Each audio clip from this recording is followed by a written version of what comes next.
शाकाहार या मांसाहार, इन दोनों में से इंसानों के लिए ज़्यादा उपयुक्त क्या है? इस विषय पर कई सदियों से विवाद चला आ रहा है। आज हम इस वीडियो के ज़रिए वेद, गीता और कुछ हद तक विज्ञान के दृष्टिकोण से देखने का यह प्रयास करेंगे कि शाकाहार अथवा मांसाहार में से हमारे लिए क्या ज़्यादा उपयुक्त है।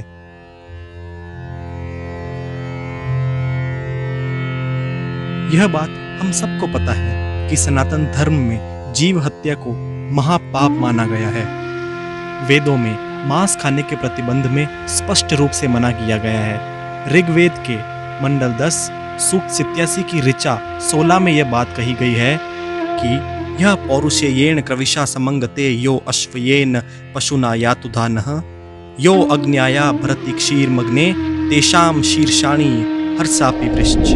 अर्थात जो मनुष्य नर, अश्व अथवा किसी अन्य पशु का मांस सेवन कर कर उसको अपने शरीर का भाग बनाता है, गौ की हत्या कर अन्य जनों को दूध आदि से वंचित रखता है। हे अग्नि स्वरूप राजा, अगर वह दुष्ट व्यक्ति किसी और प्रकार से न सुने तो आप उसका मस्तक शरीर से विदारित करने के लिए संकोच मत कीजिए। वहीं अगर हम बात करें श्रीमद् भगवद गीता की, तो इस ग्रंथ में किसी भी भोजन को लेकर सख्त मनाही नहीं है। इसमें भोजन को 3 श्रेणी में श्री कृष्ण ने विभाजित किया है। पहला सात्विक, दूसरा राजसी और तीसरा तामसिक। गीता के 17वें अध्याय के दूसरे श्लोक में श्री कृष्ण कहते हैं, जो भोजन सात्विक व्यक्तियों को प्रिय होता है वह आयु बढ़ाने वाला, जीवन को शुद्ध करने वाला तथा बल, स्वास्थ्य, सुख तथा तृप्ति प्रदान करने वाला होता है। ऐसा भोजन रसमय, स्वास्थ्यप्रद तथा हृदय को भाने वाला होता है।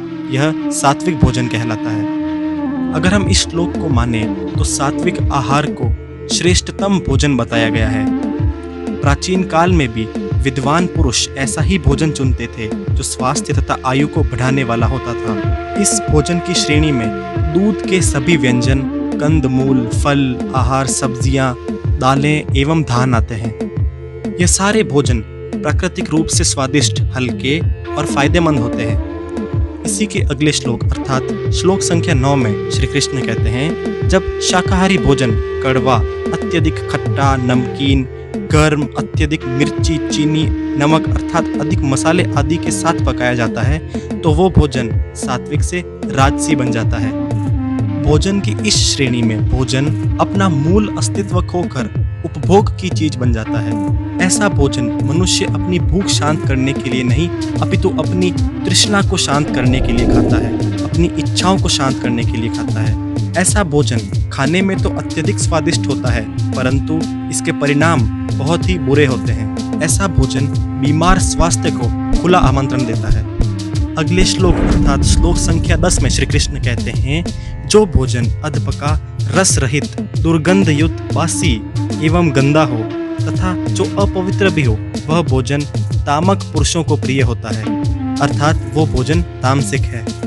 ऐसे भोजन की श्रेणी में शराब, सभी पैकेट बंद भोजन तथा मांसाहारों को शामिल किया गया है। इन सब बातों का अर्थ यही होता है कि हमें यह बताकर छोड़ दिया गया है कि आप किस प्रकार का भोजन करना चाहते हैं। हमें सभी प्रकार के भोजनों के बारे में बता दिया गया है, उनसे होने वाले परिणामों के बारे में भी हमें बता दिया गया है। तो अब ये हमारे ऊपर है कि हम किस प्रकार का भोजन खाना पसंद करते हैं। सनातन धर्म में हम जैसा खाओगे अन्न वैसा हो जाएगा मन जैसी पद्धति में विश्वास रखते हैं। अर्थात हम जिस भी प्रकार का भोजन ग्रहण करेंगे उस भोजन की एक झलक हमारे व्यवहार में हमें अवश्य देखने को मिलेगी। एग्जाम्पल के लिए अगर हम तामसिक भोजन का ग्रहण करते हैं अर्थात मांस, मदिरा आदि का ग्रहण करते हैं तो हम काफ़ी ज़्यादा गुस्से वाले, हिंसक एवं एक उत्तेजित व्यक्ति के रूप में उभरेंगे। इस पर जो व्यक्ति मांसाहार ग्रहण करते हैं बहुत ही अजीबोगरीब दलीलें पेश करते हैं। वे कहते हैं कि हम केवल उन पशुओं का भक्षण करते हैं जो शांति प्रिय है, जैसे गाय, बकरी एवं मुर्गा आदि। ये वाकई में बहुत ही हास्यास्पद है, क्योंकि यहाँ पर बात वो नहीं हो रही कि उस पशु का स्वभाव कैसा है। यहाँ पर बात हो रही है कि मरने से पहले उस पशु के मन में कैसी भावनाएं उत्पन्न हुई थी। हम सब जानते हैं कि कसाई खाने में क्या होता है। कोई भी पशु मरने से पहले यह बात अवश्य जान लेता है कि अब उसे मारा जाने वाला है, चाहे आप कितनी ही चालाकी से उसे मारने की कोशिश करें। और जो पशु ये जानता हो कि उसकी मृत्यु अब निकट है, तो उसके मन में कैसी भावनाएं उत्पन्न होगी। वह पशु डर, असहायपन, दर्द, उत्तेजना तथा हिंसा से भरा हुआ होगा।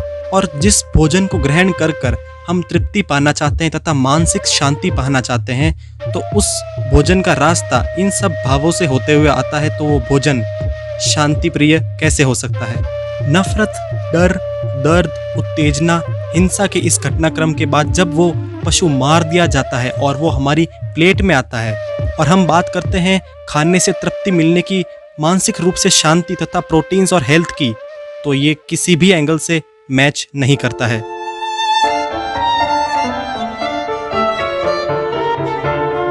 अगर हम बात करें दूसरे धर्मों की, तो सनातन धर्म की ही तरह ऐसे कई धर्म हैं जो शाकाहार को ज़्यादा बढ़ावा देते हैं।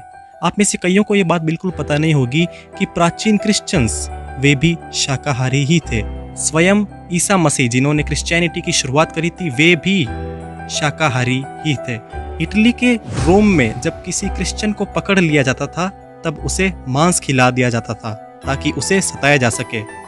परंतु जब इटली में संपूर्ण रूप से क्रिश्चियनिटी का विस्तार हुआ, तो वहाँ के कन्वर्टेड लोगों के कारण यह परंपरा आज तक चली आ रही है कि क्रिश्चियंस भी मांस खाते हैं, जबकि प्राचीन क्रिश्चियंस शाकाहारी थे।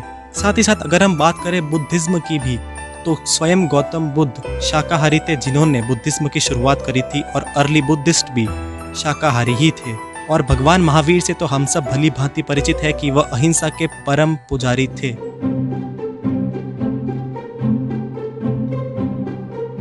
हम सब इस बात से भली भांति परिचित है कि मांस बहुत जल्दी सड़ना शुरू हो जाता है। यही कारण है कि जो जानवर मांसाहारी होते हैं उनकी इंटेस्टाइन यानी कि आंत बहुत छोटी होती है, ताकि वो मांस जल्दी से जल्दी वेस्ट प्रोडक्ट के रूप में बाहर आ सके। जबकि अगर हम बात करें इंसानों की, तो हमारी जो आंत होती है यानी कि स्मॉल इंटेस्टाइन, वो हमारी हाइट से भी बड़ी होती है। इसी के कारण उसमें खाना कई समय तक पड़ा रहता है। यदि हम मांस का भक्षण करते हैं तो वो मांस हमारी आंत में कई समय तक रहेगा, इसी के कारण वह सड़ना शुरू हो जाएगा। इस बात से हमें ये मालूम हो जाता है कि मांस इंसानों के लिए नहीं बना है, ये केवल जंगली मांसाहारी जीवों के लिए ही है।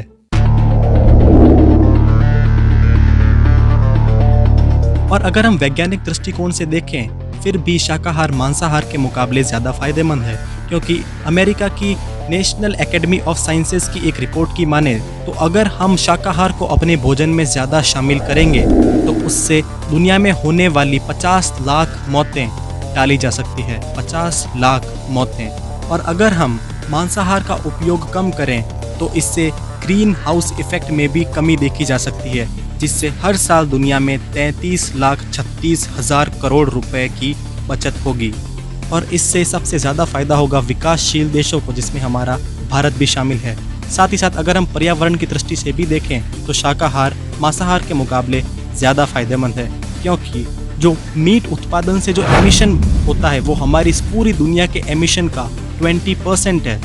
मांसाहार प्रोडक्ट्स से उत्पन्न होने वाला एमिशन हमारी पूरी दुनिया में चल रहे ट्रेन्स, एरोप्लेन, शिप से पैदा होने वाले एमिशन से भी ज़्यादा है।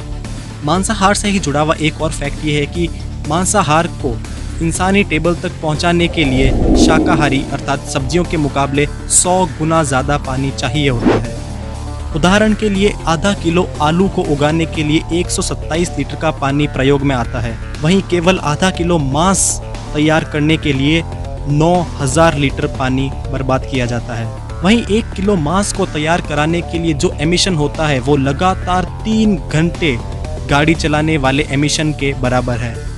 फ्रेंड्स ऑफ अर्थ नामक एक संस्था के मुताबिक मीट प्रोडक्ट्स का उत्पादन करने के लिए हर साल 6 लाख हेक्टेयर जंगल काट दिए जाते हैं, ताकि वहाँ पर पशुपालन किया जा सके। यह ज़मीन इतनी बड़ी है कि इसमें 2 बेल्जियम देश समा सकते हैं, यानी कि ये ज़मीन 2 बेल्जियम देशों के बराबर है।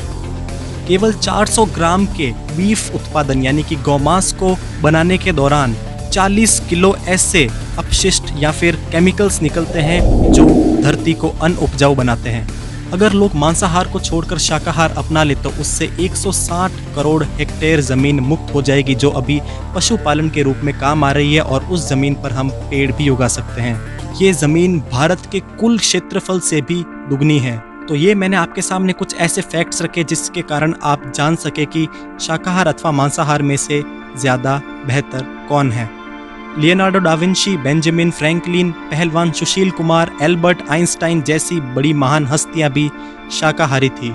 क्या इन लोगों को उन एंजाइम्स, उन प्रोटीन की ज़रूरत नहीं थी जो एक आम इंसान को होती है? आइंस्टाइन, लियोनार्डो डा विंची जिनका IQ इतना ज़्यादा था, वे भी मांसाहार नहीं करते थे। क्या उनको प्रोटीन और एंजाइम की ज़रूरत नहीं थी? वहीं पहलवान सुशील कुमार जो कि एक रेसलर है, वे भी पूर्णतः शाकाहारी। क्या उनको वैसे प्रोटीन्स और एंजाइम्स की आवश्यकता नहीं? इस पूरी स्टडी से हमें यही मालूम पड़ता है कि शाकाहार मांसाहार से हर मामले में अग्रणी है। तो बस ये आपके ऊपर है कि आप किसे चुनते हैं। तो आज के लिए बस इतना ही। जय श्री राम।